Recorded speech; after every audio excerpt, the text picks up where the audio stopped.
Alright, ngayon naman kakausapin natin ang grupong Accelerate. Ngayon ang aking unang tanong. Okay. Kapansin-pansin kagad yung hairstyle nila. So bilang lalaki, yung first set ng mga lalaki natin, sila Ian, okay, iba yung hairstyle nila. Makikita mo talagang mama. Okay. Oo, pero yung mga ganito, Bagets. cute. Presentation nila sa sarili nila, hindi Mas macho. younger. Cute. Cute. Oo, Ah, yung okay. titilian ng mga babae. Okay, pag-usapan natin yung hairstyle Oo, ninyo. yung buhok ninyo. Yeah, sino ba nagde-decide sa inyo na, Na di ba kayo nagtutuksuhan na, teka, mukhang girly tong style ng buhok ko ah. Oo. Or even the color. Sino Oo. nagde-decide? Kayo ba? Or may nagsasabi sa inyo? Kiko? Meron po kaming sponsor po sa hair po namin, which okay. is Spark June Salon po. Okay. Sila po nagsasuggest kung ano po pwede gawin sa hair namin, kung anong color babagay, anong color pwedeng itry, anong Minsan ba style. nagsuggest kayo? Apa. Okay. Etong hairstyle mo, kanina yan? Sa yung, ano yan? Sa kanila po. Sa kanila. Ito si Akon. Arkin. Alam ko, honey. Oo nga, si Akon, diba? Mas lalaki Akon. Ay, yo, Akon. Yo.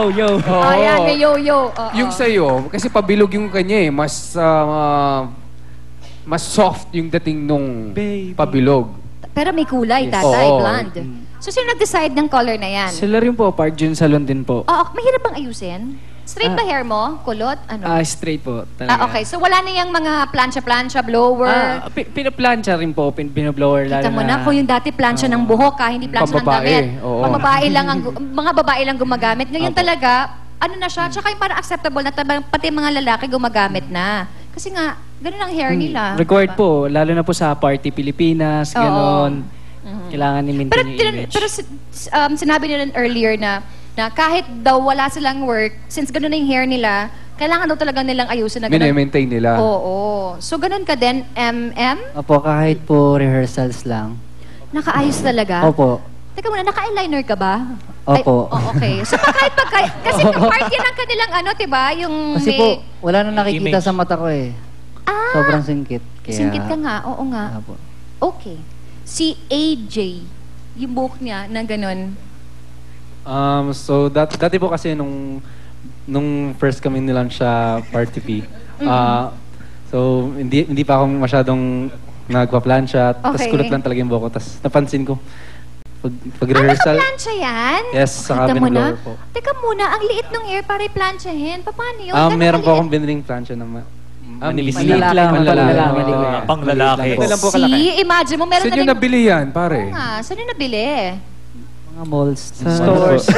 Kita mo na, so meron talagang plancha for men. Pero ito si MJ, mukhang mahaba yung sa'yo at tsaka mas maraming product. Oo, hair So, product. yun naman dala mo sa Kikoy bag mo, mga For the products. hair. Products Buhok, po. oo. Kami naman po kasi, nag-explore po kami ng iba't ibang hairstyle para yung mga fans po namin hindi nagsasawa sa looks namin. Oh, pero nalilito ako. Pag iba-iba ang kanilang hair, nalilito naman ako, Opo. di ba? What's up, pare? What's up? Ano po? So, ikaw, wala lang akong tanong. Hindi, yung hair mo, mahirap bang ayusin? May color yan, di ba? Opo, pero mahirap po kasi ayusin ang buhok ko kasi Bakit mahirap? sobrang straight po. Gusto ko sana kukulutin ng Straight hair. talaga hair niya? Straight na fine, limp hair. So after ng Baksak 5 po. minutes, straight ka agad kahit pinukulot. Okay. Okay, honey, mapunta naman tayo sa damit nila. O, kasi yung damit nila, obviously, ano siya eh, fashion siya. Fashion, statement. Hindi siya yung parang sila Sylvester Stallone na naka-leather jacket lang. Oo, sino ba ang parang ina-idolize when it comes to yung mga sa fashion ng mga lalaki? Or saan nakukuha yung mga ideas ninyo? Kayo rin yan? Carlo? Sa mga stylist po, mga ideas binibigay nila sa amin. Okay. Mga... May mga inputs Hindi, din ba kunyari, kayo? stylist mo, pinasuot yan, hindi ka nagre-reclam. Teka muna, para na kung babae dito sa pinasusuot mo eh. Or okay lang? Dinadala lang naman po namin. If lalaki ka and then babae yung papasuot sa'yo, magiging panlalaki na rin yung bibigay sa'yo. Okay. I love it. Kita mo siya, meron siyang ano dito. Yeah, ginagawa ko po Oo. siyang parang semi-formal na Right. parang pang... Oo, diba? Irampa. So lumalabas From talaga our yung kanilang wardrobe. mga yung kanilang mga statement Yes, sa so, pananamit nila. I love it already. So yun ang kanilang grupo. Okay. Thank you guys, makakasama namin kayo Yes, mamaya. At thank you. eto na, tatay, binisita naman namin ang isang grooming shop for men, ang Grupo Barbero Manila. Ano kaya ang meron dito, tatay? Interesting. Eto na, panoodin po natin.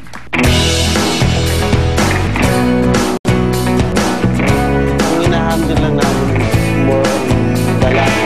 Pero meron din kami services sa meron kami hair color, hair treatment, facial, body massage. Halo-tuhan ko meron kami. Pinakamura namin is green hair pooling.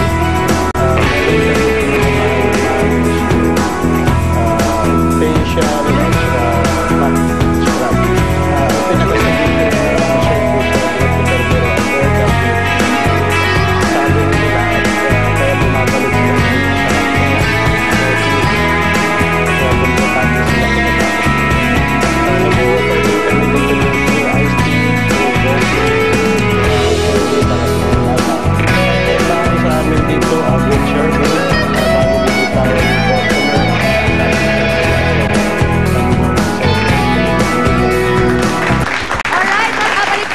Usapang lalaki dito lang sa Love ni Mister.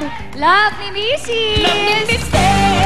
Love ni Mrs. Tutok lang sa TV, walang Tikman ang espesyal naming handa para sa buong